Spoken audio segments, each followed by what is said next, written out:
The sterile, recycled air of the Aegis Spire's central laboratory hums with a deceptive tranquility, a sound composed of 1,000 different machines breathing in unison.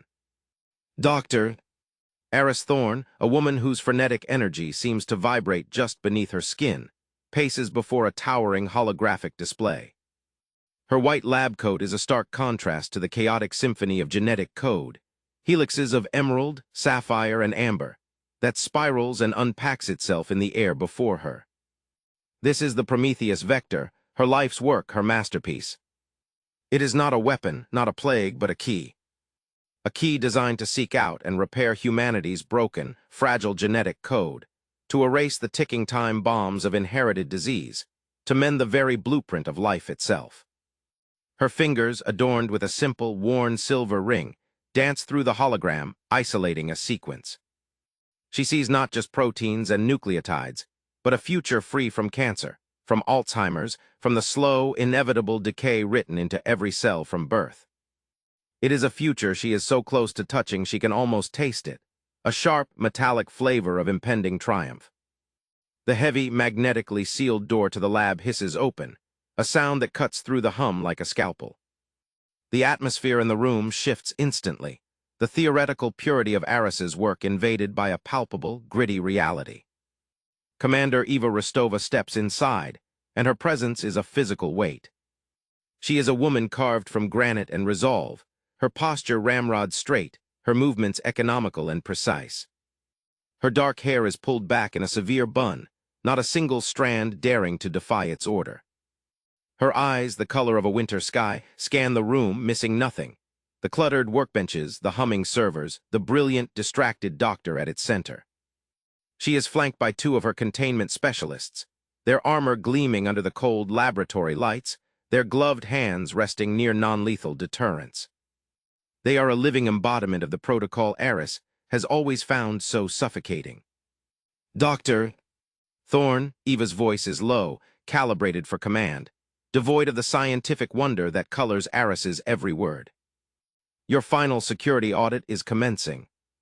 I need you to power down the primary incubation array and initiate full containment protocols on the Prometheus vector samples. Now, what? She turns, forcing a smile that feels brittle on her face. Commander Rostova, welcome to the cradle of the future. And I'm afraid a full power down is impossible. The culture is in a critical phase of protein synthesis. Shutting down now would ruin months of work. It's perfectly safe. The bioreactor is hermetically sealed, rated for a Class 4 biohazard. It could withstand a direct missile strike. Her voice is laced with a condescension she doesn't entirely mean, a defensive mechanism against the woman whose entire worldview is built on pessimism and worst-case scenarios. Eva takes another step forward, her boots making no sound on the antiseptic white floor.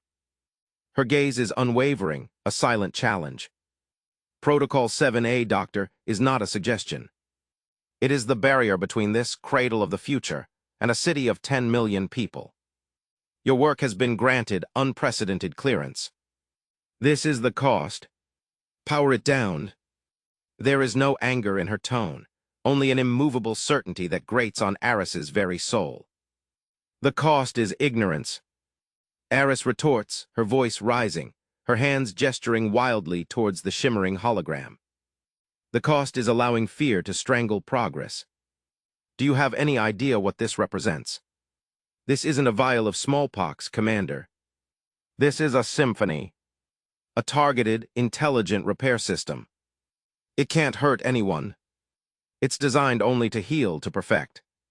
Her heart is hammering against her ribs, a frantic drumbeat of frustration and scientific pride. She can see the data, the beautiful, elegant logic of it, and this soldier, this gatekeeper, sees only potential chaos.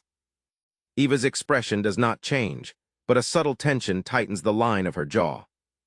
Nothing is perfectly safe, Doctor. Especially not something designed to rewrite the rules of life. My orders stand. Initiate the shutdown sequence. She nods to one of her specialists, a broad-shouldered man who moves towards the primary control console, a sleek black panel studded with physical switches and glowing touchscreens. No, wait. Aris moves to intercept him, her mind racing. A full shutdown would degrade the delicate lipid nanoparticles, rendering the entire batch useless. She couldn't allow it. There had to be a workaround, a way to satisfy the audit without destroying her work. Look, I can initiate a Stage 1 safety protocol. It will reroute primary control to the auxiliary systems, run a full diagnostic, and put the culture into a temporary stasis. It fulfills the spirit of your protocol without destroying a decade of research. It's a compromise. The hum of the lab seems to grow louder, the air thick with the unspoken battle of ideologies between them. Aris, the visionary, willing to risk everything for a leap forward. Eva, the sentinel, whose duty is to ensure there is a world left to leap into. Finally, Eva gives a single, curt nod. Do it. But you have 60 seconds. She pushes the specialist aside, her hands flying across the touch screen with practiced speed. She calls up the complex command sequence, her mind already partitioning, part of her focused on the task, another part already leaping ahead to the research that will resume once this inconvenient interruption is over. She inputs her authorization code, her thumb pressing against the biometric scanner. The screen flashes green. Initiating Stage 1 safety protocol. Rerouting primary control, now. Aris freezes, her blood running cold. On the main holographic display, the beautiful, ordered spirals of the Prometheus vector begin to convulse. The emerald and sapphire strands twist into frantic, chaotic knots. A warning icon, blood red and pulsing, materializes in the center of the display. What is that? Eva's voice is sharp, her body already tensed, her hand moving to the comms unit on her belt. Thorne, what did you do? Aris stammers, her mind reeling, scrambling for an explanation. This wasn't part of the sequence. This was impossible. The system is rejecting the reroute. There must be a conflict with the audit's diagnostic scan, a feedback loop in the auxiliary power coupling. Her words are a desperate, technical babble as she rushes back to the main display, her fingers stabbing at the interface, trying to cancel the command, to re-establish control. But the system is not responding. It's as if the vector itself is fighting back.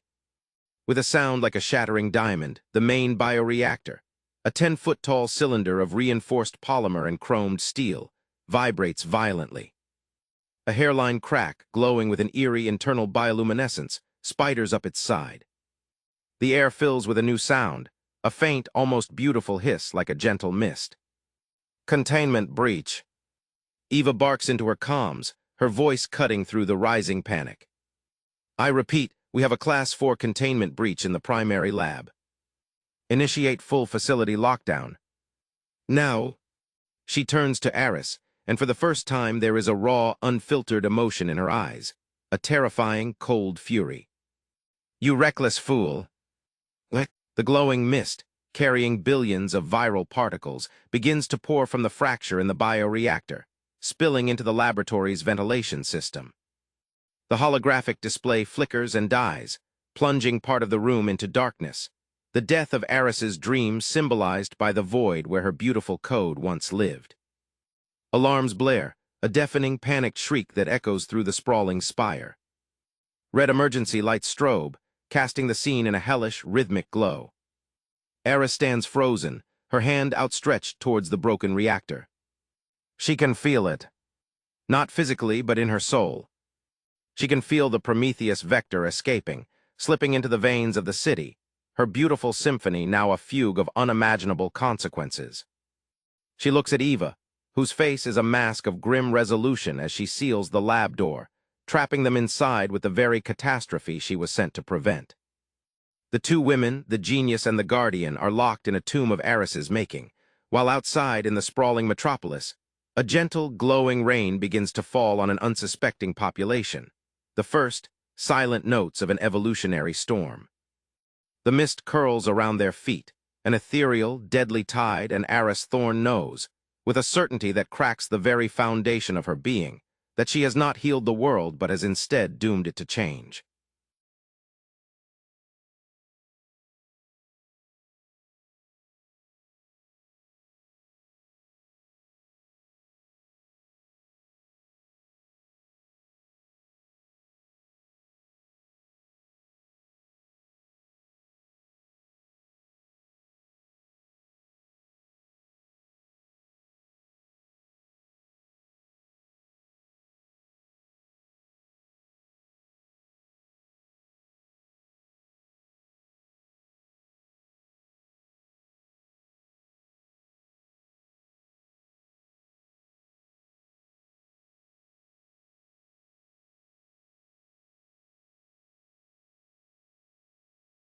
The cathedral of fused flesh and light is a physical blow to the senses, a suffocating embrace of wrongness that steals the breath from Aris's lungs and roots her to the soft, glowing moss beneath her feet.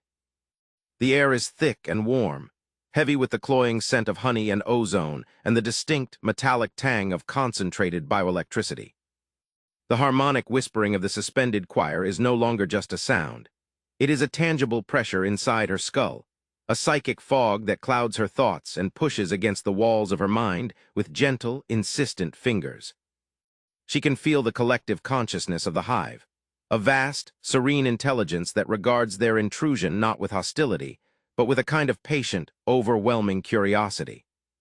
It is like standing at the edge of an ocean of thought, and the waves are beginning to lap at her feet. "No, this is impossible," Aris breathes, her voice a thin, reedy thing against the monumental choir. Her scientific mind, usually so adept at categorization and analysis, short-circuits, overwhelmed by the sheer, transcendent biology on display. This isn't just random mutation. This is directed, purposeful. The vector has facilitated a neural connection, a synaptic network using the mycelial growths as a biological internet. They're sharing consciousness, processing power. Her words trail off as she watches the serene faces of the suspended, their lips moving in perfect, chilling unison. They are not victims. They are willing participants in this grotesque rapture. Eva reacts with the pure, unadulterated instinct of a soldier facing an existential threat. The horror on her face is a fleeting shadow, quickly replaced by a mask of grim, tactical calculation. Her grip on her rifle tightens, her knuckles bleaching white. It's a nest, a central processing unit. We need to go back. Find another way around. Her voice is a low, strained command, but when she turns, the way they came is no longer there. The tunnel entrance has been seamlessly sealed over by a rapidly growing curtain of the same glowing, resinous material, strands weaving together like the frantic spinning of a colossal spider, closing with a soft, final, squelching sound. They are trapped inside the beating heart of the hive. "It's hurting us," Eva snarls, her body tensed, her head on a swivel, searching for any threat, any exit. "It knows we're here." The serene welcome evaporates, replaced by a new, more focused cadence. The suspended figures do not move, but their chanting grows louder, more structured, the words now chillingly clear. "The architect is here. The mother of the symphony. She has come home. Welcome her. Integrate her." The psychic pressure in Aris's mind intensifies, the gentle probing becoming a more forceful push, an alien presence sifting through her memories, her fears, her brilliant, guilt-ridden intellect. She sees flashes of her own life, her childhood, her first microscope, the triumphant moment the Prometheus vector first successfully repaired a damaged strand of DNA in a simulation. The look on Eva's face in the lab during the breach, all of it laid bare before this vast, impersonal consciousness. "Get out of my head." Aris gasps, clutching her temples, her knees buckling. The weight of the hive's attention is immense, an ocean of thought threatening to drown her individual self. She feels a terrifying pull, a seductive promise of an end to the guilt, the fear, the crushing responsibility. To simply let go, to merge with the serene whole, to become one with the beautiful, terrible world she has created. It would be so easy. The thought is a siren's song, whispered directly into her soul. "Thorne, fight it." Eva's voice is a crack of thunder, a lifeline thrown into the drowning depths of the psychic onslaught. She grabs Aris by the shoulder, her grip like iron, shaking her violently. "Don't you dare let it in." "That's an order." Her eyes are wild, a reflection of the same primal fear Aris feels, but in Eva it fuels a ferocious, protective rage. Before Aris can respond, the chamber itself comes alive. The soft, mossy floor quivers, and from the pulsing, vein-like conduits that run along the walls, figures begin to emerge. They are not the serene, suspended choir members. These are different. They are the hive's immune system. Their forms are more aggressively mutated, their bodies reinforced with chitinous plates that gleam like black oil in the eerie light. Their limbs are elongated, ending in scythe-like claws that scrape against the resinous floor with a sound like grinding bones. Their faces are devoid of any human expression, their features smoothed over into blank, obsidian masks, but their heads are cocked in a unified, predatory focus. They do not speak. They simply advance, a coordinated phalanx of living weaponry, moving with a silent, terrifying synchronicity. Contact! Eva roars, shoving Aris behind a thick, fleshy pillar of the resinous architecture. She brings her rifle to her shoulder in one fluid motion, the whine of its power cell charging a sharp, technological counterpoint to the organic hum of the hive. Stay down and do not let that thing into your mind. Your miracle is the only thing that matters now. It strikes the lead creature square in the chest, punching through the chitinous armor with a sickening wet crack and a spray of luminescent green fluid. The creature stumbles but does not fall, its blank face turning towards the source of the attack as its comrades flow around it without breaking stride. The harmonic chanting of the suspended choir rises in pitch, becoming a frantic, discordant keen, a sound of shared pain and collective fury. The world dissolves into a storm of violence and light. Eva is a whirlwind of controlled motion, her every movement a testament to a lifetime of combat training. She fires, moves, reloads, her shots precise and economical, each one aimed to cripple, to slow, to create space. The high-impact rounds tear chunks of chitin and flesh from the advancing creatures, but for every one that falls, two more seem to coalesce from the very walls. The air fills with the sizzle of energy fire, the screech of rending metal and flesh, and the relentless, scraping advance of the scythe claws on the soft floor. Aris cowers behind the pillar, the cold, alien weight of the pistol in her hand feeling more useless than ever. She peeks around the pulsing, warm, organic material, her heart hammering against her ribs like a trapped bird. She watches Eva fight, a solitary bastion of humanity against the tidal wave of the new world. A creature lunges from the shadows of a high, arched ceiling, its form fluid and silent. Eva spins, too late, the scythe claw slicing through the air towards her exposed neck. Without thinking, driven by a surge of pure adrenal terror, Aris raises the pistol. Her hands are shaking so violently she can barely aim. The world seems to slow down. She sees the red switch. She sees Eva's wide, determined eyes.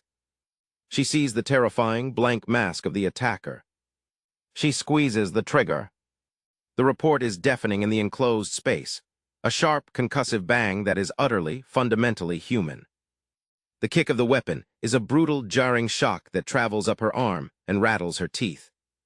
She doesn't even see where the bullet goes, but the creature jerks, its lethal strike deflected just enough to glance harmlessly off Eva's armored shoulder pauldron with a shower of sparks. Eva doesn't waste the opportunity.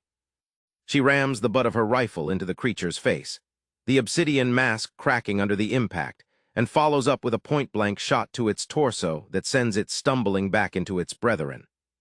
She spares a single, fleeting glance at Aris, her expression unreadable, a complex, lightning-fast flicker of surprise, acknowledgement, and the grim, ongoing reality of their fight for survival. But the momentary victory is just that, momentary. The hive is adapting. The creatures are now moving with even greater coordination, their attacks becoming more complex, flanking maneuvers executed with a precision that speaks of a single, guiding intelligence. The psychic pressure redoubles, a screaming torrent of alien thought focused squarely on Aris. The seductive whispers are gone, replaced by a commanding, irresistible imperative: cease resistance. Join the symphony. Become perfect.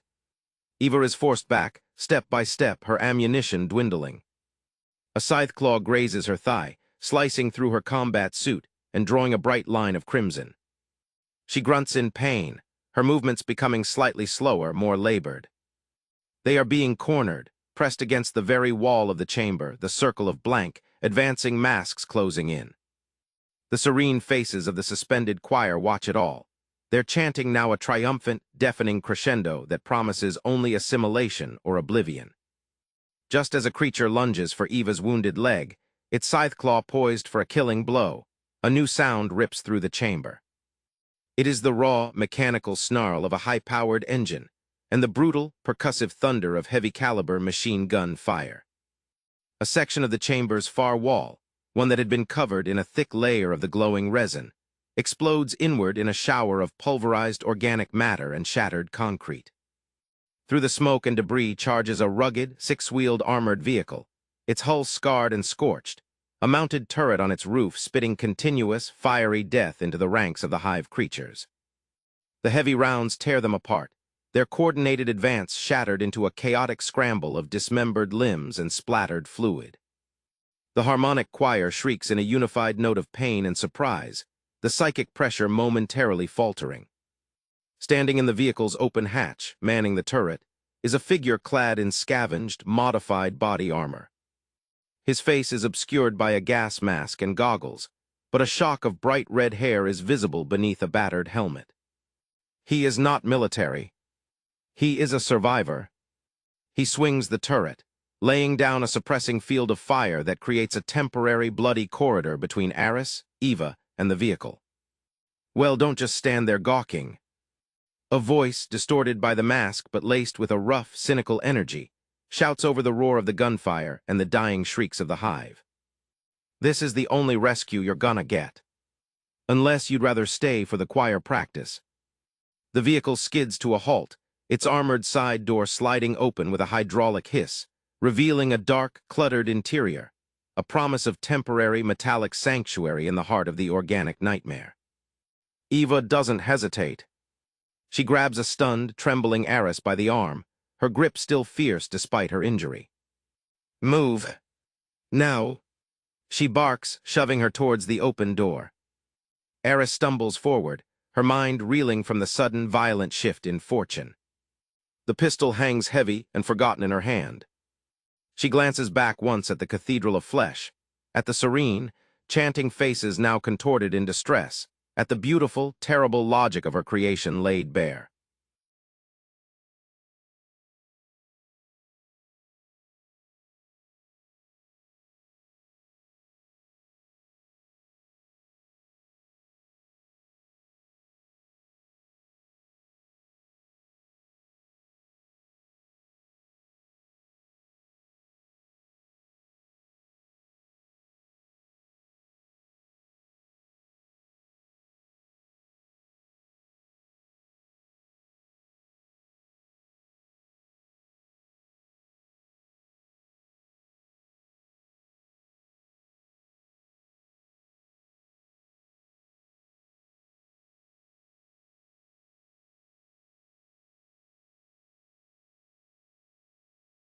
The silence inside the service corridor is absolute, a thick, suffocating pressure that feels heavier than the roar of gunfire and the screams of the dying. It presses in on Aris from all sides, a physical weight on her eardrums, broken only by the frantic, ragged sound of her own breathing and the deafening thunder of her own heartbeat hammering against her ribs. The darkness is near total, a deep, velvety blackness that feels ancient and hungry, swallowing the faint, ghostly light from the sealed door behind her. She stands frozen for a long moment, her body trembling with a fine, ceaseless vibration, her senses overloaded and then brutally deprived. The coppery, cloying scent of Eva's blood is a phantom presence in her nostrils, a perfume of failure and sacrifice that she knows will haunt her for the rest of her life, however short that may be. Her hands, still sticky and warm with it, feel alien to her, instruments of destruction that had failed to save the one person who mattered. Alone. I am completely alone. The thought echoes in the cavernous emptiness of her mind, a stark, terrifying truth. Eva, the unyielding soldier, is bleeding out in the wreckage of the Warthog. Kale, the cynical survivor, is making his last stand. Jax, the silent giant, has sealed his own fate to give her this one desperate chance. Their faces flash before her eyes, Eva's cold fury in the lab, her grim resolve in the tunnels, her final, pain-ravaged order. Kale's desperate plea for his sister. Jax's wordless, monumental sacrifice. They are all ghosts now, a chorus of the damned whose only hope rests on her trembling, blood-stained shoulders. The weight of it is a mountain on her soul, threatening to crush her into the cold, featureless floor of this dark passage. She wants to scream, to weep, to curl into a ball and let the darkness take her. The temptation to give up, to let the symbiosis strain finally claim her and end the unbearable guilt, is a seductive, whispering voice in the back of her shattered mind. But then she hears Eva's voice, not as a memory, but as a ghostly, commanding echo in the silence. "Don't you dare let my death be for nothing. Promise me." The words are a brand, searing through the self-pity and despair. She had made a promise, not just to Eva, but to Kale's sister, to the 50 souls in that subway shelter, to the 10 million people trapped in this evolving nightmare, to herself. Her failure had created this world. Her redemption was the only thing that could possibly save it. A strange, cold calm begins to settle over her, a glacial clarity that freezes the panic and the grief into a single, sharp point of purpose. She wipes her bloody hands on the tattered remains of her lab coat, the white fabric now a grim tapestry of grime, soot, and deep, crimson stains. The gesture is symbolic, a futile attempt to clean away the past, but it steals her resolve. She is Dr. Aris Thorne. She built the key. She would find the lock. With a deep, shuddering breath that feels like her first in a lifetime, she fumbles in the rucksack Kale gave her. Her fingers close around a cold, cylindrical object, a glow stick. She snaps it, and the corridor is flooded with a harsh, chemical green light that pushes back the oppressive darkness, revealing her surroundings. She is in a narrow, utilitarian serviceway, all unpainted gray concrete and bundled, color-coded pipes that snake along the ceiling, humming with a low, dormant energy. The air is cool and stale, tasting of dust and static, mercifully free of the sweet-rot scent of the Vector. This part of the Citadel, for now, remains untouched, a time capsule from the world before her fall. Following the corridor, she arrives at a heavy, reinforced door marked Archives, Sublevel Sigma, authorized personnel only. This one has a complex dual keypad and a retinal scanner. Her heart lurches. What if the purists had cut the power? What if the system was corrupted? She inputs her master override code, her fingers trembling over the keys. The panel lights up, a soft, reassuring blue. She leans forward, pressing her eye to the scanner. A red laser sweeps across her retina. For a heart-stopping second, there is only silence. Then a series of heavy, mechanical thunks echoes through the door, and it slides open with a whisper of perfectly maintained hydraulics. The air that washes over her is cryogenically cold and utterly sterile, a shocking contrast to the thick, polluted atmosphere of the city. She steps into the Nexus archives, and for a moment she is transported back in time to a world of order, of certainty, of pure, unadulterated science. The room is a circular, vault-like chamber, vast and awe-inspiring. The walls are lined from floor to a domed ceiling 50 feet above with endless rows of black, monolithic server racks, each one humming with a quiet, powerful energy, their status lights blinking in a serene, rhythmic pattern of blue and green. In the center of the room, suspended on a platform of frosted glass, is the data core itself, a sphere of polished obsidian about the size of a human head, intricately carved with circuit-like patterns that pulse with a soft, internal golden light. It is beautiful, a masterpiece of data engineering, and the sight of it sends a painful, hopeful jolt through her entire being. This was it. The pristine, uncorrupted root code of the Prometheus vector. The original sin, and the only possible salvation. Her boots click on the spotless, reflective floor as she approaches the central console, a sleek, curved interface that rises from the platform. This was her sanctuary, the inner sanctum of her work. Here, surrounded by the hum of pure information, she could almost forget the hellscape outside. She could almost believe she was just a scientist, solving a beautiful, complex puzzle. She connects her portable datapad, her fingers flying across the console with a speed and certainty she hasn't felt since the breach. Lines of code, her code, begin to stream across the main display, the elegant, logical sequences of the Prometheus vector in its infancy, before it had learned, before it had evolved, before it had become a symbiote. It is like looking at a photograph of a beloved child, knowing the monster it would become. Fascinating, isn't it? A voice says from the shadows behind her. The pristine source of all our glory. The voice is calm, cultured, and horribly familiar. She slowly turns, her heart hammering against her ribs once more. Dr.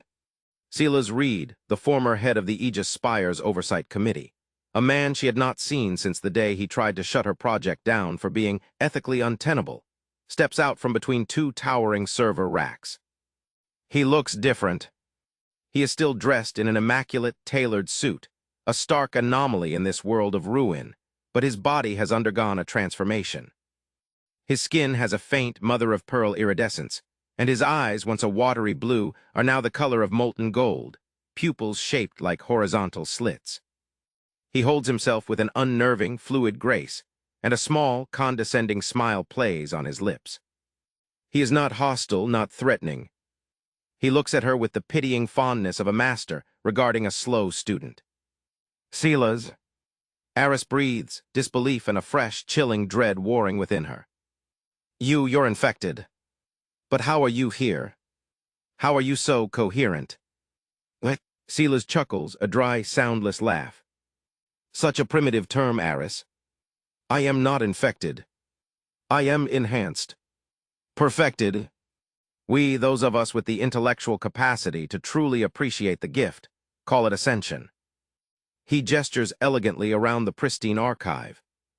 I have been here for some time, curating, protecting our legacy, and waiting for you. Aris echoes, taking an involuntary step back, her hand instinctively moving towards the pistol in her pocket. This is my life's work, Silas. It's a mistake. A catastrophic error I am here to correct. Silas's smile widens, becoming something truly unsettling. Oh, my dear deluded Aris. There was no error. There was only opportunity.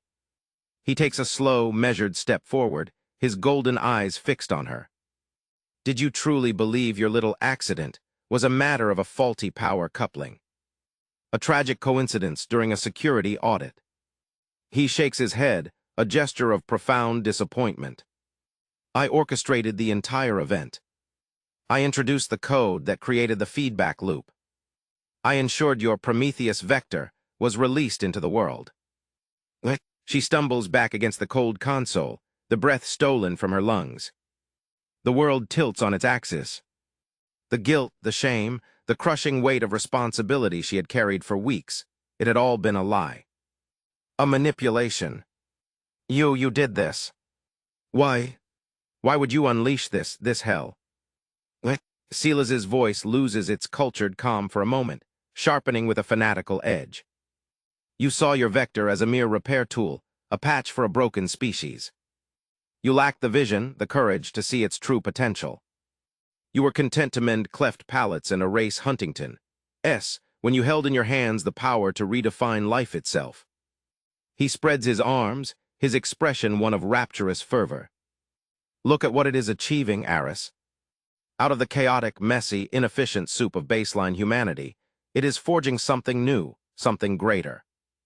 It is solving the equation of evolution in real time.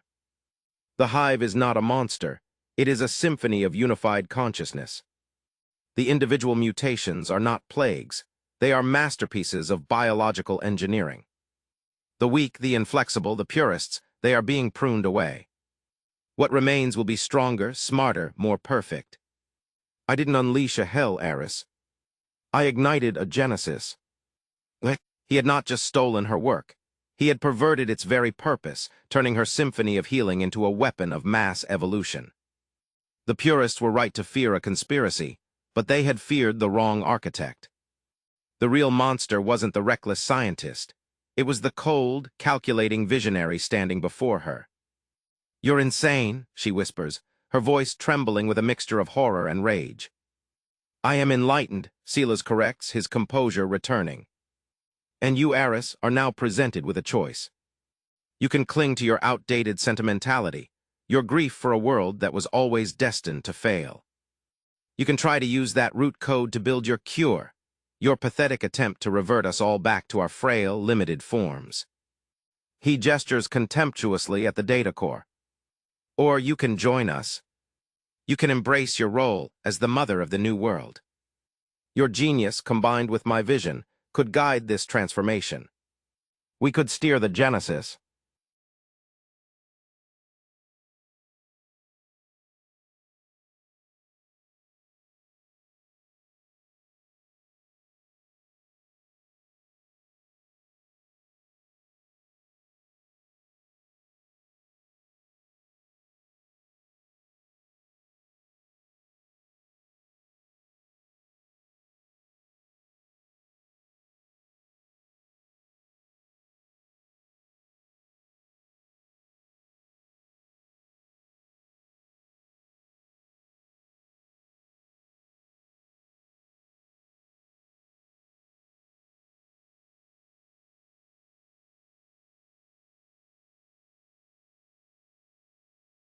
The moment the Talon tendril makes contact with the skin of her forehead, the universe ceases to exist as a collection of separate entities and collapses into a single, screaming point of pure information. It is not a merging of minds, but a catastrophic collision of two opposing realities, a supernova of consciousness ignited in the dark, sterile womb of the archive. Aris Thorne's sense of self, already stretched thin and crystalline by the corrupted vector coursing through her veins, does not simply dissolve. It becomes a conduit, a lightning rod for the storm she has deliberately unleashed. She throws open the gates of her own perception, but instead of her memories, her fears, her love, her guilt, she channels the raw, screaming torrent of data from the solid-state drive in her rucksack. She becomes a living wire, pumping the scrambled, recursive, and infinitely paradoxical code of the mutated Prometheus vector directly into the heart of the sealess thing's nascent godhood. The effect is instantaneous and apocalyptic. The being that was once Dr. Sila's Reed reels back, a physical and psychic convulsion that tears through its newly formed, unstable biology. The resonant, godlike voice that had boomed in her mind shatters into a billion fragmented shards of pure static. The actinic light in its featureless eyes, eyes that had witnessed the birth of a new world, flickers and stutters, cycling through a frantic, nonsensical spectrum of colors as the contradictory commands of the corrupted code rip through its consciousness. Cease, proliferate, dissolve, congeal, ascend, regress. The commands are a cacophony of warring imperatives, a symphony where every instrument is playing a different song in a different key at a volume that threatens to unmake the very fabric of reality. Aris is not spared. The feedback is a physical agony that transcends nerve endings, a pain that exists in the spaces between her atoms. She feels the corrupted vector inside her, which had been working in a frantic, unified purpose to optimize and heal her, suddenly turn upon itself. The warm, knitting sensation in her ribs reverses into a feeling of the bones themselves dematerializing, their calcium structure unraveling into a fine, crystalline dust before abruptly reforming, denser and stranger. The skin on her healed hand ripples, the flesh bubbling as it tries out a dozen different textures, scales, chitin, a soft, photosynthetic moss, before settling, trembling back into a pale, human-like imitation, now crisscrossed with faint, golden traceries like embedded lightning bolts. Her vision fractures, showing her 1,000 different versions of the archive simultaneously. One where it is overgrown with glowing jungle, another where it is a frozen wasteland, a third where the very laws of physics have failed and the server racks are melting into pools of singing light. She can hear the sealess thing's torment not as a sound, but as a pressure wave of pure conceptual chaos, the scream of a universe being born and dying in the same infinite moment. The sealess thing stumbles, its magnificent, terrible form beginning to destabilize. The volcanic red chitin of its carapace softens, becoming translucent, then gelatinous. The dragonfly wings, moments ago humming with impossible power, desiccate and crumble into a shower of iridescent powder that mixes with the swirling golden mist. Its size fluctuates wildly, 1 second a towering giant, the next collapsing in on itself into a dense, writhing knot of flesh and light. It is trying to obey every command of the corrupted code at once, to evolve and devolve along a million contradictory paths simultaneously. It is a biological system, experiencing a logic bomb of cosmic proportions. What have you done? The voice is a ghost of its former self, a ragged, tearing whisper that seems to be pulled from 1,000 different throats. The featureless faceplate cracks, and for a fleeting, horrifying second, Aris sees a flicker of the man he once was, Sila's Reed, his human eyes wide with a terror that is both personal and cosmic, a man realizing he is trapped forever in a hell of his own design, a prison of infinite possibility that is also a tomb of eternal contradiction. Then the face dissolves back into the seething, chaotic mass. This is her only chance. The psychic connection is a raging firestorm, consuming the Sila's thing's attention, but the physical world still has its claims. With a Herculean effort of will that feels like tearing her own soul in two, Aris severs the mental link. The feedback scream in her mind cuts off with a jarring finality that leaves a ringing silence in its wake, a silence that feels deafening and fragile. The sudden absence of the psychic assault is a physical relief, but the world around her is still a maelstrom. The Sila's thing is thrashing, its formless bulk slamming into the dying server racks, sending up fresh showers of sparks and shattering the few remaining functional panels. She scrambles away from the emergency door, her body still humming with unstable energy, every sense reporting conflicting, impossible data. The golden mist is thinning, being absorbed by the environment by her, by the disintegrating monster in the center of the room. She sees her pistol, still lying where it had skittered, half hidden under a server rack. She lunges for it, her movements a jerky, uncoordinated spasm, her newfound grace shattered by the psychic trauma. Her fingers now marked with those faint, golden circuits, close around the cold, familiar grip. It is an anchor, a relic of the simple, brutal world of cause and effect that no longer exists. She doesn't fire at the Sila's thing. Bullets are meaningless against what it is becoming, against what it already is. Instead, she turns the pistol towards the thick, reinforced glass of the viewport that looks out over the central server well. She fires twice, the reports shockingly loud and mundane in the chaotic space. The glass, designed to withstand pressure and prying eyes, but not high-velocity impacts, spiders into a milky web. She kicks out with a strength that is not entirely her own, her boot connecting with the fractured pane and sending a large section of it exploding outward into the empty shaft beyond. A rush of different air washes over her, still cold, but now carrying the distant, pervasive scent of the hive, the sweet rot and ozone from the transformed upper floors of the citadel. It is the smell of the world she has made, the world she must now navigate. She glances back one last time. The Sila's thing has collapsed into a twitching, amorphous mound of iridescent protoplasm, from which limbs, eyes, and mouths randomly form and dissolve, a perpetual motion machine of biological insanity. It is no longer a threat. It is a monument to her ultimate failure and her desperate, Pyrrhic victory. It is the living embodiment of the choice she now carries in her blood and in the hard drive in her pack. She slings the rifle she had forgotten she was carrying over her shoulder, tightens the strap of the rucksack containing the only record of this catastrophe, and without another moment's hesitation, she launches herself out of the shattered viewport into the darkness of the service shaft. The fall is not a plummet into nothingness. The shaft is crisscrossed with maintenance gantries, bundled cables thick as a man's arm, and elevator guide rails. Her enhanced reflexes, a gift of the corrupted vector, take over. She is not a soldier, not a trained acrobat, but in this moment she is something else entirely, a creature of pure survival, her mind calculating trajectories and handholds with an unconscious, preternatural speed. She grabs a passing cable, the rough texture tearing at her palms even as she feels the skin instantly repair itself, the golden tracers on her hand glowing faintly with the effort. She swings, her body a pendulum in the dark, releasing to land with a jarring impact on a metal gantry 40 feet below. The sound of her landing echoes up and down the seemingly infinite shaft, a tiny metallic protest in the vast, humming silence. She pauses for a second, crouched in the gloom, listening.